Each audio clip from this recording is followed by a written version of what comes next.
काशी से उन्होंने व्याकरणाचार्य किया था और अंग्रेजी से भी एमए किया था।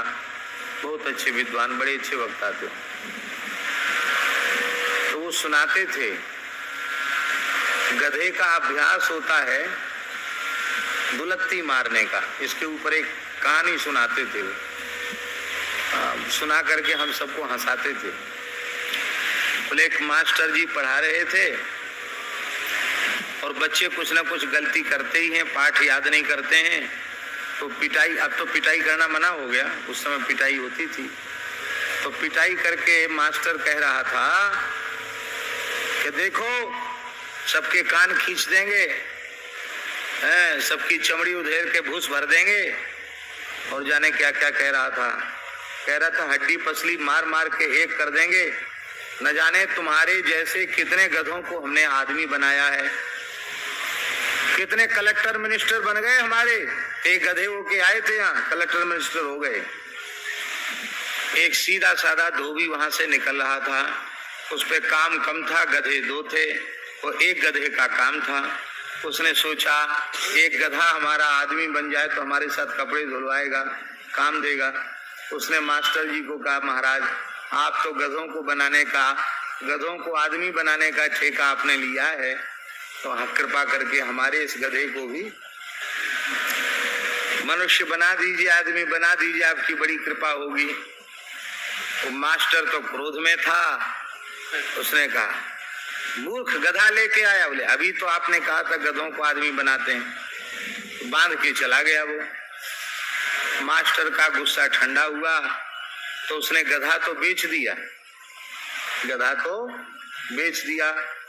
अब दूसरे दिन धोबी आया, बोला हमारा गधा आदमी बन गया। अरे वो एक दिन में आदमी बनता है?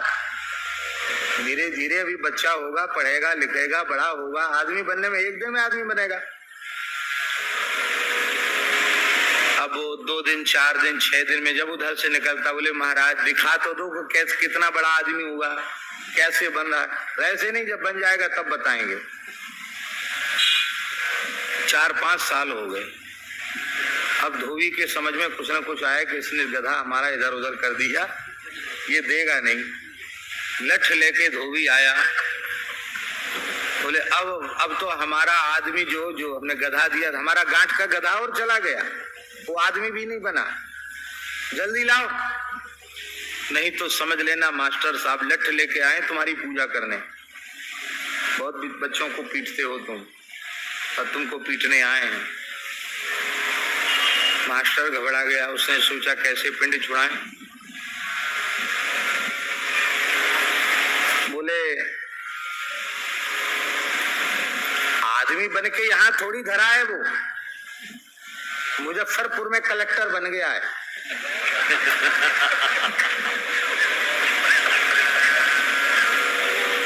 उसको बड़ी प्रसन्नता हुई, मैं कलेक्टर में, हाँ कलेक्टर बन गया मुजफ्फरपुर में हूँ। अब तो धोबी घर में आया, बोले कपड़ा अपना धोना बंद, अब हमारा गधा कलेक्टर बन गया मुजफ्फरपुर में, वो भी बिहार के तो हम यही हैं, चलो। तो गरीब आदमी था, पैदल पैदल मुजफ्फरपुर पहुंच गया। हो सकता हो इसी दरभंगा का ही हो, क्योंकि यहाँ शिक्षा का केंद्र विशेष है। यहाँ जो है गधों को आदमी बनाया जाता है। हो सकता है यहीं की घटना हो, कोई पक्का पता नहीं है, लेकिन मुजफ्फरपुर वाली बात तो पक्की है। अब बेचारा धोबी यहाँ से कितना दूर है मुजफ्फरपुर दरभंगा से? 100 किलोमीटर तो होगा, है 60 किलोमीटर। चलो यहाँ से पैदल चल के वहां गया और पहुंचा। अब कलेक्टर का जो बंगला था, निवास था, रविवार का दिन था, छुट्टी थी, तो जाना चला। अब ऐसे किसी अपरिचित व्यक्ति को बिना समय लिए कलेक्टर के निवास में थोड़ी प्रवेश करने दिया जाएगा। उसने बहुत कहा, लेकिन उसको भीतर नहीं घुसने दिया।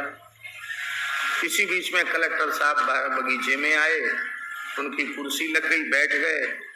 उनके इष्ट मित्र अधिकारी रैंक के जो थे वो सब वहां बैठे थे। अब कुछ चाय नाश्ता, कुछ खाना पीना हो रहा था। अब इसने कहा कि वाह, आदमी बना तो हमारे किस काम में आया, गधे से आदमी बना और आदमी में भी कलेक्टर बना और हमसे सीधे बात नहीं करता है। तो द्वारपाल के मना करने पर भी वो धोबी घुसता हुआ वहां बगान में चला गया। तो उसको कलेक्टर को बड़ा सर ये कैसे आ गया, कौन है? अरे वो तो पहचानता नहीं है, मैं वही तेरा मालिक धोबी हूँ और वही तू गधा है जिसके ऊपर पीठ पे कितना माल लाता था और फिर तू बैठ जाता था तो फिर डंडे से पिटाई करता था। कितने मेहनत से गधे से आदमी बनाया, अब सीधे मुंह बात नहीं करता। उसको लगा कि पागल कहां से भीतर घुस आया। कलेक्टर को गधा बता रहा तो उसको गुस्सा आई तो उसने लात मारी। जैसे ही लात मारी तो उसने कहा अब हमें जरूरत नहीं है, अब पक्का पता चल गया कि तुम गधे ही हो। आदमी से गधे से आदमी और आदमी से कलेक्टर भले ही बन गए, लेकिन अभी दुलत्ती मारना भूले। तो तुम्हारी दुलत्ती खाकर हमको पक्का विश्वास हो गया कि तुम गधे ही हो। ये बात हंसाने के लिए हमने नहीं कही है। किसी के भी ऊपर पैर का प्रहार करना ये मनुष्यता नहीं। इससे हमें शिक्षा ये लेनी है कि कैसा भी अपराध क्यों ना हो, किसी के भी प्रति पैर का प्रहार मत करो, क्योंकि सबके भीतर हमारे प्रभु विराजमान हैं। पैर से किसको छूना, पैर से किसको टकराना। हमारे यहाँ धर्मशास्त्र में आसन को, वस्त्र को पैर से पकड़कर खींचना वर्जित है। बहुत से लोगों का अभ्यास होता है, कम्बल डाला, आसन डाला, पैर से खींच के उसको ले आए, तत्काल उसके पुण्य नष्ट हो जाते हैं, उसकी आयु नष्ट हो जाती है। प्राय लोग स्नान करके अपने अधो वस्त्र को, कौपीन आदि को तो पैर से ही किनारे कर देते। नहीं, जिसने आपकी लज्जा का रक्षण किया उसमें भी परमात्मा है, आप पैर से उसे क्यों ठुकराते हो? किसी जड़ पदार्थ को भी पैर नहीं लगाना, क्योंकि जड़ चेतन ये हमारी दृष्टि है। वस्तुतः कपड़े में धागे के समान सारे ब्रह्मांड में भगवान व्याप्त हैं।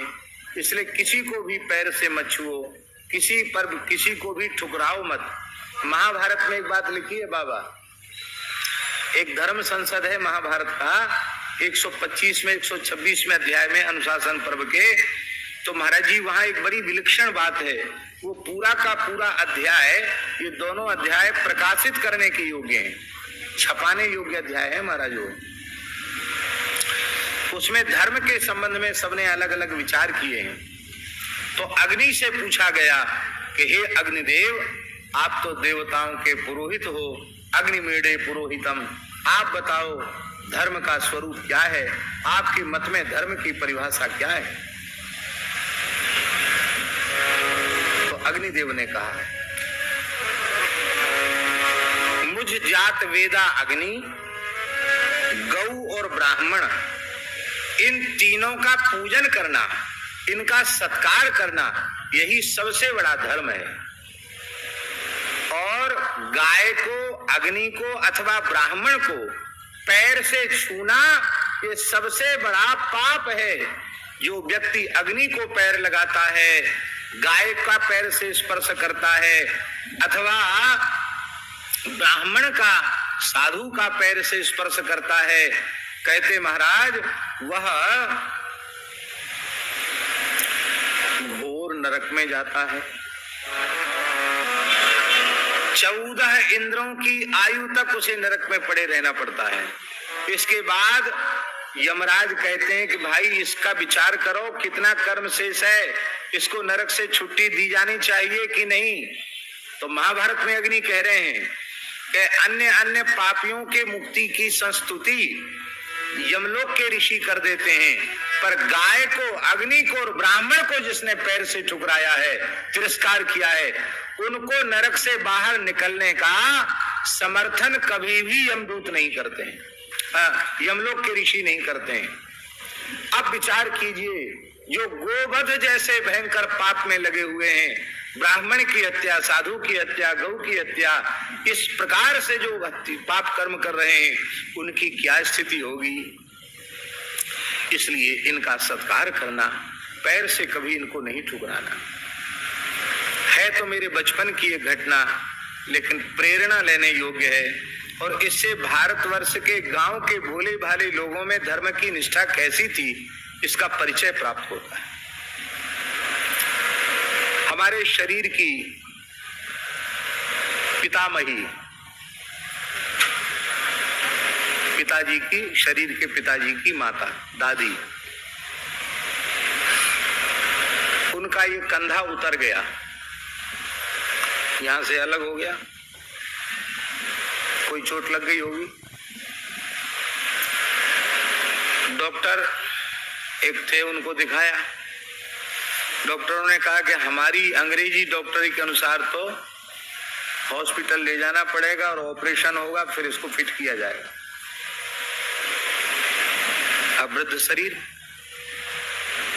और वो जीवन में कभी हॉस्पिटल गई नहीं। वो तो कहें कि मैं मर भले जाऊं, मुझे हॉस्पिटल मत ले जाना। और डरती थी हॉस्पिटल के नाम से। दवाई के नाम पे कोई दवाई खाई नहीं उन्होंने, दवाई खाती नहीं थी। निरोग रहने वाला दवाई भला क्यों खाएगा। वृद्ध तो थी लेकिन शरीर में रोग नहीं था। तब किसी ने कहा कि अमुक गांव में एक गडरिया है, गडरिया जानते हैं ना, भेड़ बकरी पालने वाले, गडरिया है, वो बहुत ये विद्या जानता है, कैसा भी हाथ पैर उतर गया हो, हड्डी इधर उधर हो गई हो, वो दवाई बांध देगा और उसको चढ़ा देगा, एकदम ठीक कर देगा। तो उस व्यक्ति को, गडरिया को कहा गया, वो आया, आकर के उसने देखा तो रोने लग गया। मेरे बचपन की, मेरी आंखों के सामने की बात है, रोने लग गया। रो क्यों रहे हो, क्या ये ठीक नहीं होगी? बोले महाराज ठीक तो अभी कर दूं, तुरंत ठीक कर दूं अभी,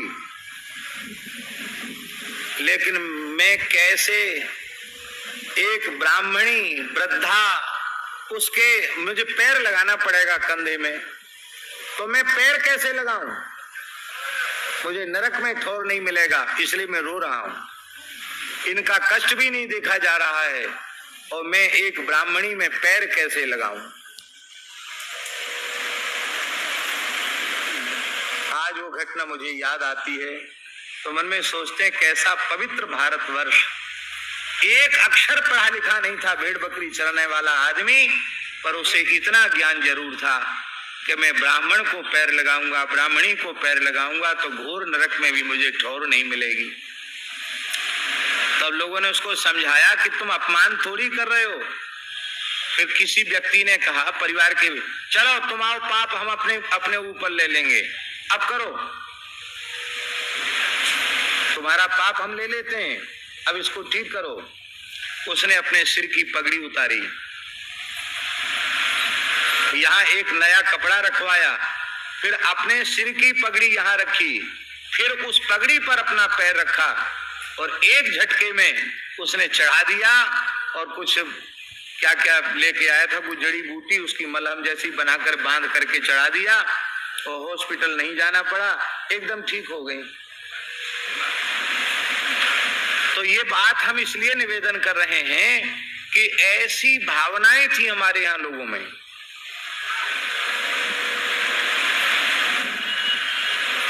एक और प्रेरणा ये है धर्म प्राण भारतवर्ष का स्वरूप।